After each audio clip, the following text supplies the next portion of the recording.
Liderança faz tudo. Durante pouco mais de 30 anos, quem passasse na Avenida Antônio Basílio, em direção à Avenida Salgado Filho, no bairro de Lagoa Nova, iria encontrar uma espécie de castelinho decorado com arabescos e volutas, pequenas luzes dispostas em arco, uma cruz no alto da fachada e um sino ao seu lado pendurado em uma moldura. Era uma construção minúscula, de um azul desbotado. Ficava à direita da pista de rolamento, um pouco antes de chegar à esquina da Rua Jaguarari, em Natal. Um ponto pitoresco que muita gente visitava a pé ou passeando de carro. O nome do lugar era Centro Emanuel Jesus, o Nazareno, num letreiro todo moldado em cimento e pregado letra por letra na fachada. Havia um pequeno jardim por trás do muro alto. A porta de entrada do centro era larga, mas todo o material da construção era simples, barato e pouco durável. Para Dona Lourinha, o lugar era o seu santuário, a sua casa de oração. Ela não chamava de centro ou de terreiro. Ela o construiu ao lado da sua casa de moradia, onde viveu por quase 40 anos, numa avenida cujo nome não tinha o maior significado para ela. O destino tem seus caprichos. Descobri, durante a pesquisa para contar sua história, que Antônio Basílio Ribeiro Dantas nasceu e morreu nos mesmos lugares dela, em datas diferentes. Nascimento em São José de Mipibu, em 13 de junho de 1928, e falecimento em Natal, em 21 de novembro de 1895. Ele foi presidente da província do Rio Grande do Norte por 7 vezes nos anos de 1867 a 1889. Filho de Antônio Basílio Ribeiro Dantas, que foi primo do Barão de Mipibu, é ancestral de uma família de advogados e juristas, incluindo o atual ministro do Superior Tribunal de Justiça, Marcelo Navarro Ribeiro Dantas. Marcelo Navarro é hoje também o imortal da Academia Norte-Riograndense de Letras, que foi fundada por Câmara Cascudo no mesmo mês e ano em que minha mãe nasceu, novembro de 1936. Marcelo foi meu colega do Colégio Marista de Natal no ensino médio e apoiou minha candidatura a imortal. Seu apoio não foi suficiente. Acho que meu sobrenome, Costa da Silva, não era credencial bastante na eleição para a vaga da cadeira de número 32, mas foi o suficiente para um bom combate. Antônio Basílio nomeou a rua em que nunca pôs seus pés, mas Dona Lourinha pôs muitos pés para transitar por ela durante todo o tempo em que morou lá e mesmo quando morreu. O seu velório atraiu uma pequena multidão para o Centro Emanuel Jesus, o Nazareno. O local ficou tão lotado que a maior parte das pessoas teve que ficar do lado de fora. Toda uma via da avenida foi ocupada por quem desejava se despedir dela. Minha avó havia parado o trânsito sem querer e sem saber a dimensão do quanto foi admirada. Quando Dona Lourinha voltou de São Paulo para Natal, se instalou ao lado de Terceira e das netas numa casa de poucos cômodos. No terreno que sobrou, foi pouco a pouco construindo o seu santuário. Contou com a ajuda do genro José Gomes e de alguns pedreiros, mas ela própria usou a colher para fazer massa com cimento, areia e barro, subiu paredes de tijolos, ajudou a cobrir o teto com telhas coloniais e, principalmente, idealizou e executou toda a parte adornada com os símbolos da sua fé.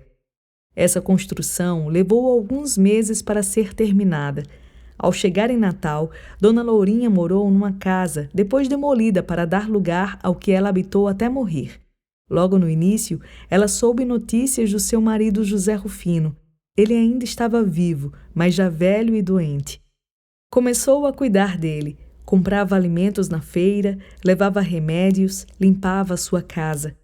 Ele já não tinha mais amantes e a filha dele, Raimunda, estava sem poder acudi-lo. Era diabética e começava a perder partes dos seus membros por causa da doença. Numa das ocasiões em que ia buscar o dinheiro do marido para fazer a feira semanal dele, Dona Lourinha encontrou uma mulher do tempo em que ainda vivia com ele em Natal. Alguém conhecida, só não recordava o nome. Ela abriu um sorriso. Era bom rever antigos amigos. Abraçou apertado a mulher, que ficou durinha, paralisada. Minha avó contou que não entendeu muito bem aquilo e seguiu seu caminho. Quando já estava na feira, lembrou num repente. Era Ivone, cliente de costura e ex-amante do seu marido. Tinha infernizado a sua vida de jovem esposa, até feito despacho de macumba, catimbó para minha avó morrer. A mulher, a essa altura, já estava longe. Dona Lourinha nos contou tudo isso depois com o rosto vermelhinho e franzido de tanto dar risadas. Dona Lourinha tinha 57 anos quando retornou para a capital potiguar. Já estava mais pesada, mas era ainda vigorosa. Cuidava da casa, da construção do santuário, de um jardim com plantas, um quintal com mais plantas, costurava, bordava, benzia, rezava, curava as pessoas e vigiava de perto a vida dos 2 filhos e seus netos para que nada de mal lhes acontecesse.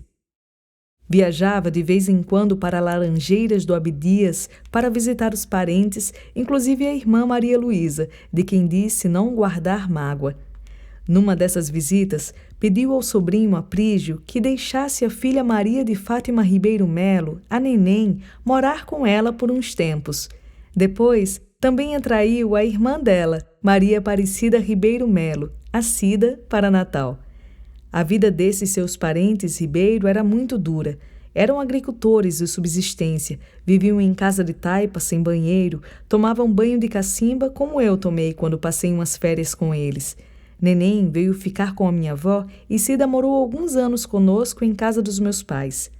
Neném viveu com a minha avó um momento difícil da vida dela, que foi cuidar do marido doente, com demência senil e invalidez. Já perto de morrer, ele precisava de ajuda para se alimentar e tomar banho. Neném se encarregou da casa e de auxiliar Dona Lourinha quando meu avô precisava ser carregado para algum lugar. A ajuda era parcial, para Neném ter tempo de estudar, o que fez durante mais ou menos 3 anos. Só parou os estudos para voltar a Laranjeiras e se casar.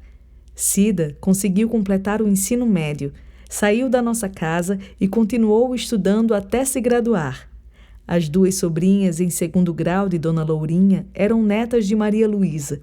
Abrigar o marido e acolhê-las foi mais uma prova de que na alma da minha avó não havia lugar para rancor.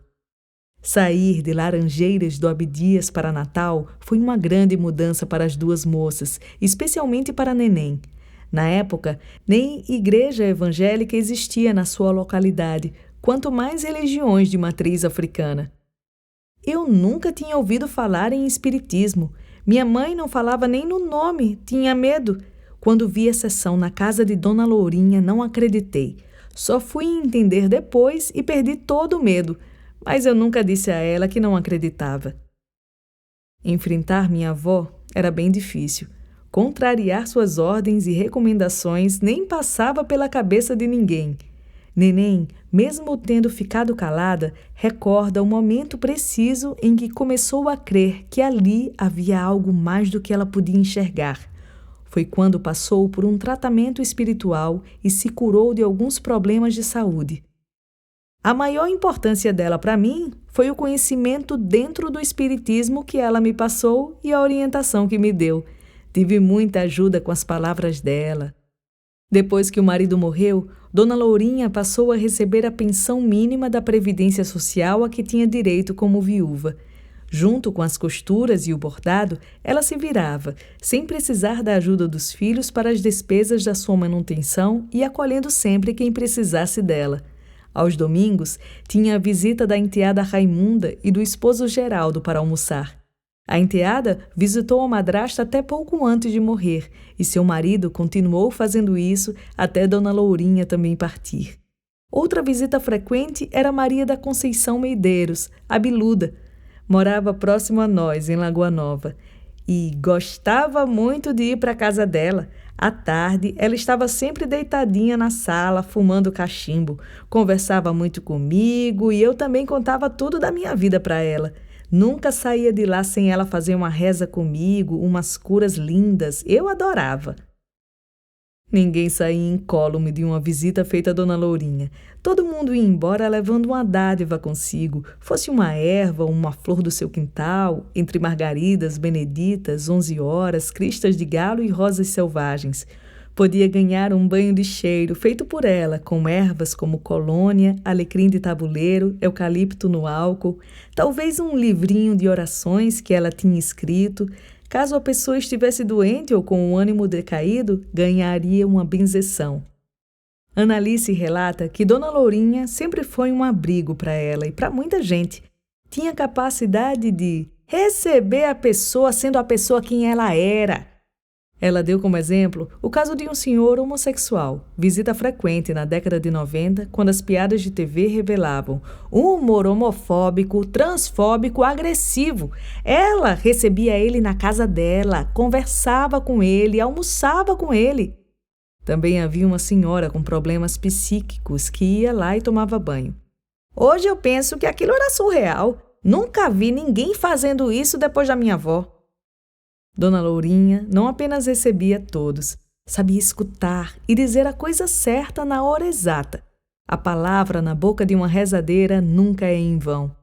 É o seu dom sagrado e ainda mais poderoso se envolve também as artes da catimbozeira.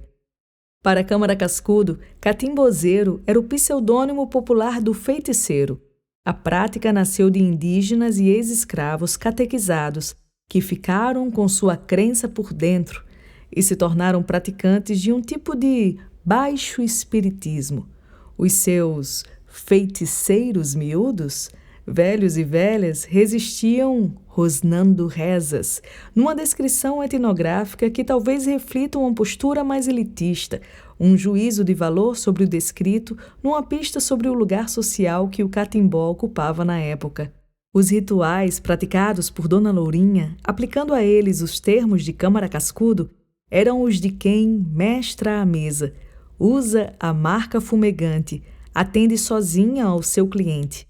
Seu catimbó empregava ervas com apelo a indígenas ou pretos velhos humildes de histórias desconhecidas. Não utilizava instrumentos de percussão nem alimentos votivos característicos, não realizava dança e sua clientela era enorme e fiel. Diferia do catimbó tradicional porque usava vestimentas específicas nas sessões, sempre roupas brancas como na Umbanda, e em ocasiões especiais vestia cores claras e bordados ricos. Também não recorria à jurema, uma árvore da caatinga do Nordeste que é base da bebida mágica dos catimbozeiros e de muitos umbandistas. O lugar social do catimbó está expresso em uma nota de rodapé do livro Meleagro. Câmara Cascudo informou nela que em 8 de setembro de 1939, 13 catimbozeiros foram presos em Natal pela polícia, segundo a reprodução de uma notícia do jornal A República de 15 de setembro desse mesmo ano. A sessão invadida acontecia em Morro Branco e os religiosos capturados provinham de vários bairros da cidade, todos populares: Alecrim, Lagoa Seca e Igapó. A polícia também apreendeu os objetos ritualísticos do culto. O que foi feito deles, a reportagem não diz. A perseguição era antiga, como Câmara Cascudo demonstrou no livro. O arquivo da Santa Sé de Natal, livro M do obituário, registrava o nome de batismo de um indígena, Antônio, preso pela prática do adjunto da Jurema, como o catimbó era chamado no século XVIII. Ele morreu em 1758 na cadeia, confessado e sacramentado pelo catolicismo, e foi enterrado na igreja matriz de Nossa Senhora da Apresentação, bem longe da sua aldeia. Dona Lourinha não se reconhecia como catimbozeira nem como umbandista. Quando começou a exercer seus rituais sincréticos em Natal, entre 1968 e 1969, fazia 8 anos que a Umbanda tinha chegado oficialmente à cidade, mas ela seguiu apenas parte dos ritos dessa religião. O seu centro tinha uma ornamentação muito particular, com um altar abobadado, fundo dentro da parede, emoldurado por pedras escuras fincadas nas bordas e velas feitas de cimento. Sua concavidade estava repleta de estatuetas de santos católicos, crucifixos, castiçais, uma base de abajur com lâmpada, mas sem cúpula, e lamparinas de óleo e água com a mecha minúscula boiando e sempre ardendo. Todas as brechas entre as estátuas eram adornadas com flores naturais em garrafas de vidro com água fresca, mais flores de plástico fincadas na areia em vasos de louça. Terços brilhantes pendiam das saliências, havia conchas e areia do mar, toalhas e cortininhas bordadas por minha avó, tudo muito colorido, tudo em grande quantidade. A iluminação eram lâmpadas diminutas, brancas ou de cores diversas, além de velas votivas pequenas e finas, compridas e grossas e ainda maiores, de 7 dias. Todas as velas brancas, nenhuma outra cor era permitida. O cheiro da fumaça e das flores compõe a minha lembrança desse lugar insólito tanto quanto essas imagens fixadas na tela do tempo. O lado artístico de Dona Lourinha, que há muito tempo se manifestava em pequenos objetos e desenhos, aumentou em escala quando ela construiu o santuário. Fez algo que nunca havia feito antes.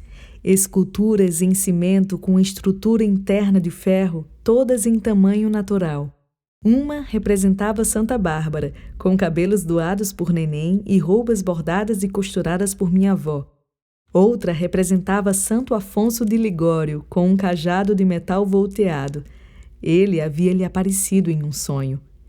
Mas outra era um busto de um indígena que ficava numa reentrância na parede. Na antessala estava uma homenagem ao negrinho do pastoreio, da lenda gaúcha sobre um órfão a quem se pede ajuda quando a causa é perdida. Ainda havia um guarda romano no jardim de entrada do santuário com um pequeno leão aos seus pés para proteger o templo. Nesse jardim de entrada também ficava um busto que minha avó havia feito de si mesma olhando-se num espelho, de costas para a entrada, e meio escondido numa espécie de armário de argamassa sem porta e encimado por 2 anjos e uma cruz. Entre tantas estátuas e objetos em cimento, havia uma única estátua de madeira entalhada, feita por ela mesma e representando a sua guia de frente, Preta Chiquinha. O santuário era um local de oração, mas também um abrigo. Annalice lembra que teve um conflito na família e o seu primeiro pensamento para fugir do problema foi se abrigar lá com a avó. Fiquei com ela acendendo as velas, o sol começando a diminuir e minha avó lá conversando comigo, fazendo as orações dela. Annalice fez isso muitas vezes, tantas que em uma delas adormeceu e Dona Lourinha esqueceu que ela estava lá. Foi embora e fechou tudo. Quando acordei, vi muita vela acesa e a imagem de Santa Bárbara do tamanho de uma pessoa real, a de Santo Afonso. Tive muito medo, mas ao mesmo tempo não tive. O santuário era um lugar que produzia sentimentos diversos. Eu também tinha um pouco de medo e um respeito enorme por aquele ambiente. Sentia fascinação e a sensação de que não havia movimento lá fora, não se ouvia nenhum ruído, o tempo parecia estagnar. Vez por outra, alguém da família de Dona Lourinha descobre alguma coisa sobre ela, encontra um documento ou objeto que estava esquecido em algum acervo particular ou, mais raramente, em algum arquivo público.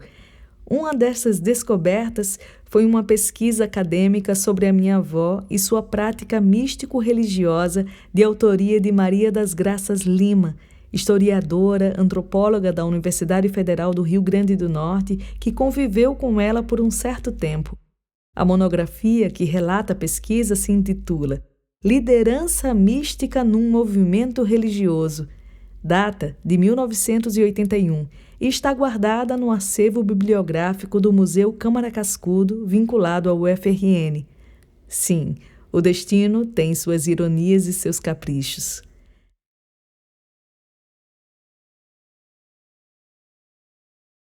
A monografia foi recuperada por Vani Fernandes Pereira, professora aposentada da UFRN e que durante alguns anos foi visitante assídua da casa e do santuário de Dona Lourinha, a quem Vani chama de Vó Maria.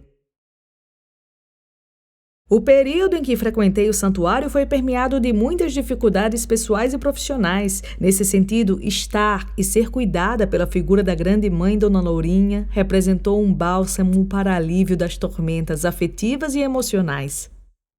Na época, o santuário foi o ponto fulcral de experiências intensas envolvendo Vani e Graça Lima, agora já falecida.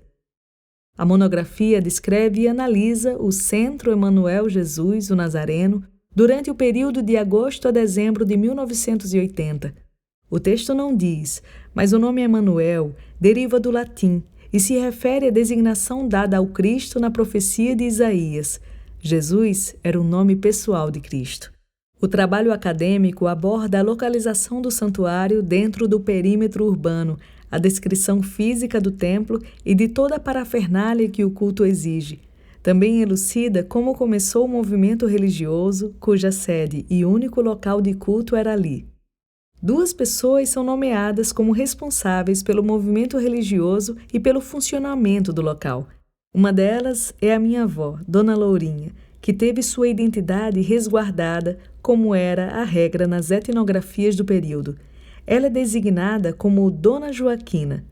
A outra pessoa é o meu pai, José Gomes da Silva, que teve seu nome substituído por Seu Marcos. Ler a monografia sobre Dona Lourinha foi um alumbramento e, ao mesmo tempo, um acirramento da saudade. Eu revi uma quantidade incontável de cenas da minha infância, adolescência e fase adulta passadas ali, naquele salão com suas imagens e a presença imensurável da minha avó. Encarei meu pai com um novo olhar. Recuperei memórias que eu nem sabia que tinha perdido, muito menos o quão importantes elas eram na minha vida. Também pude constatar que as recordações de alguém e de algo muito engastados no nosso afeto podem ser objeto de registro histórico e patrimonialização.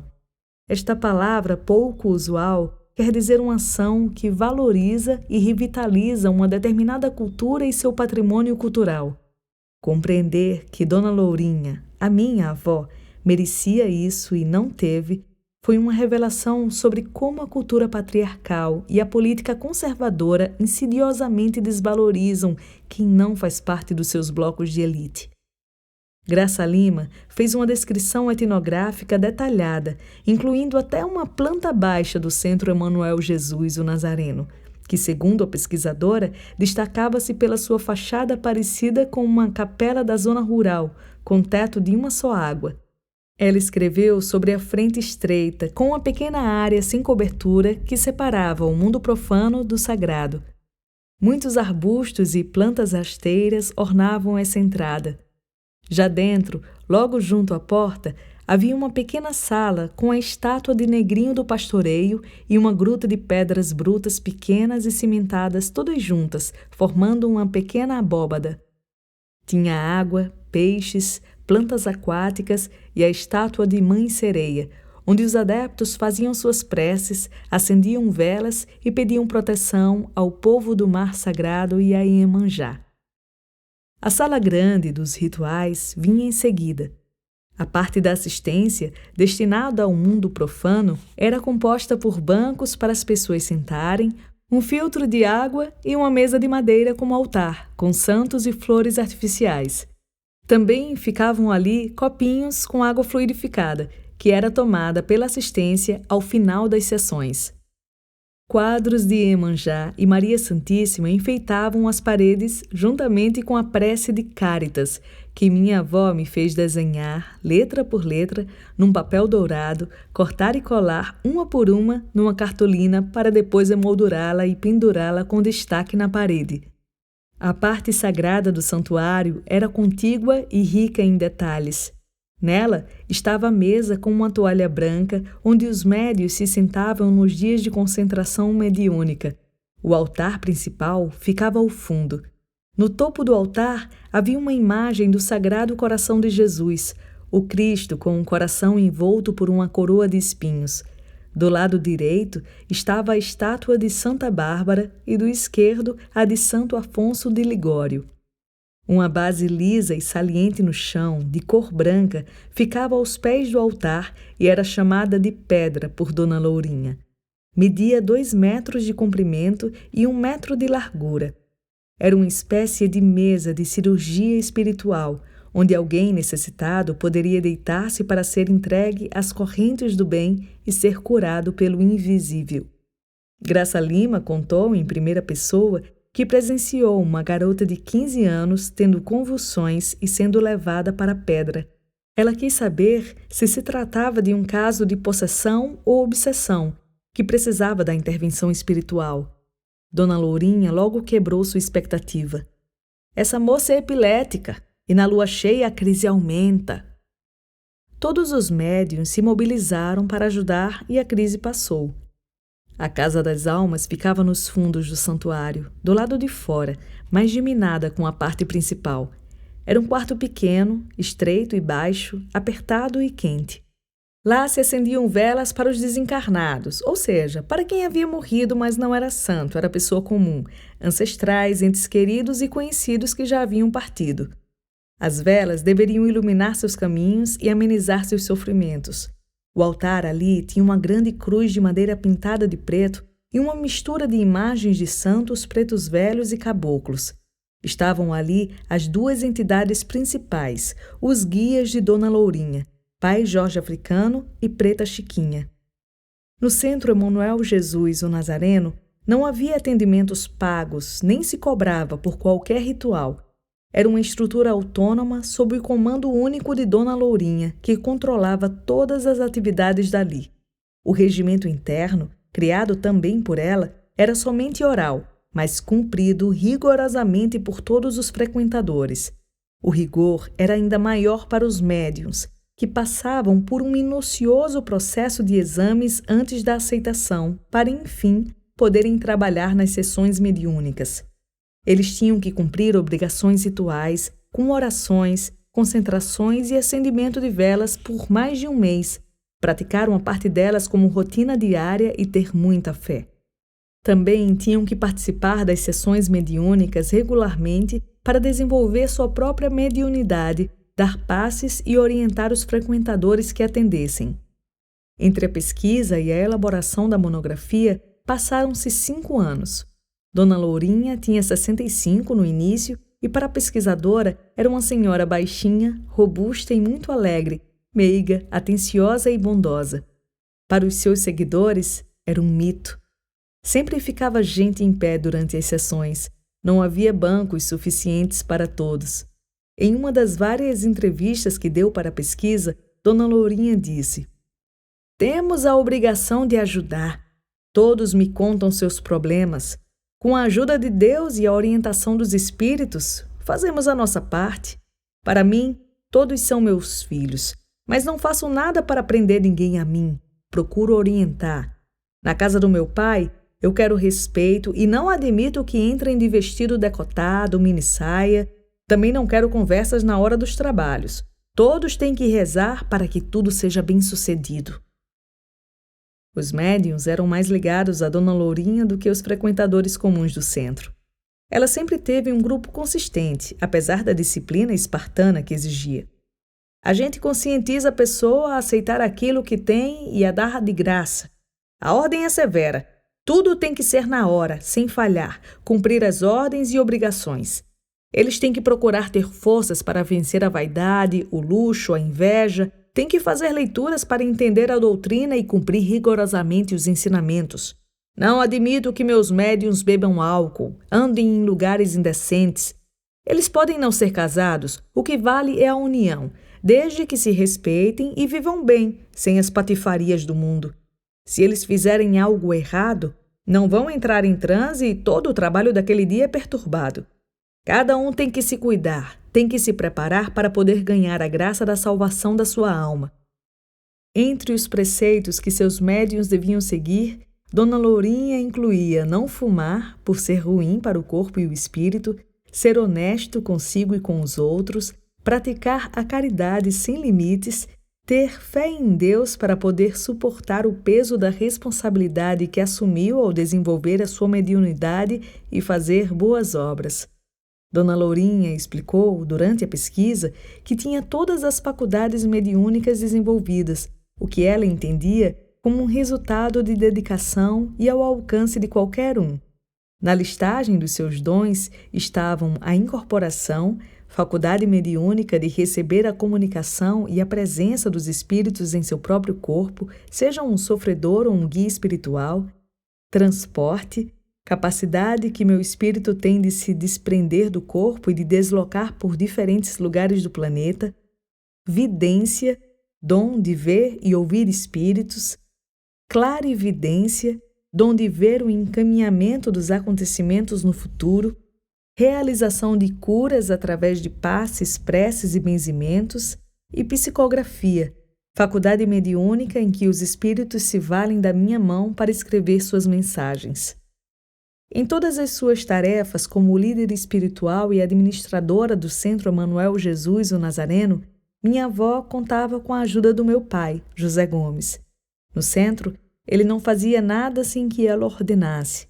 Era uma mudança enorme ele ter chegado a ocupar o lugar de principal auxiliar da sogra, considerando o tumultuado casamento com minha mãe e tudo o que havia sobrado de desgostos para Dona Lourinha.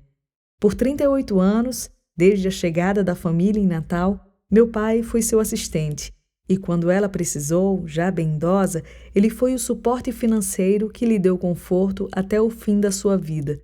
Mais tarde, depois da morte da minha avó, e por ter sido enormemente influenciado por ela, meu pai se tornaria ele mesmo uma espécie de guru. Acabou ficando bastante conhecido em Natal como Seu Paulista, um massoterapeuta, terapeuta holístico, naturopata e professor de yoga que atendia de graça as pessoas que o procuravam. Graça Lima também entrevistou alguns frequentadores do Centro Emanuel Jesus o Nazareno. A maioria dizia haver chegado ali por conselhos de amigos ou de parentes que já haviam se beneficiado no atendimento recebido. Alguns frequentaram o santuário de Dona Lourinha por muitos anos. Havia crianças de 5 anos e adultos de até 75 anos. Chegavam ali após percorrerem um longo caminho na busca de solução para problemas que, ao final, consideravam insolúveis por meios racionais. Muitas vezes, não queriam uma nova religião ou fé, apenas uma ajuda terapêutica para problemas físicos ou neuropsíquicos. Ao encontrar a minha avó, viam nela um instrumento de apoio, força, coragem e cura para os seus males. Acreditavam nas suas palavras e faziam aquilo que ela mandava para serem curados e salvos. Dona Lourinha exercia um poder magnético de atração e vinculação para quem a conhecia e frequentava o seu centro, mesmo que muitos dissessem ter consciência de que os resultados do tratamento seriam lentos e demorados. Sua autoridade era aceita sem questionamentos até por parte de adeptos que tinham instrução de nível universitário, e ainda que Dona Lourinha afirmasse não ter intenção de fundar um movimento social ou uma religião. Ela não se declarava como a eleita, a ungida ou a escolhida. Dizia invariavelmente: se todos se dedicarem, qualquer um pode chegar lá. Lá era bem longe, em se tratando de Dona Lourinha.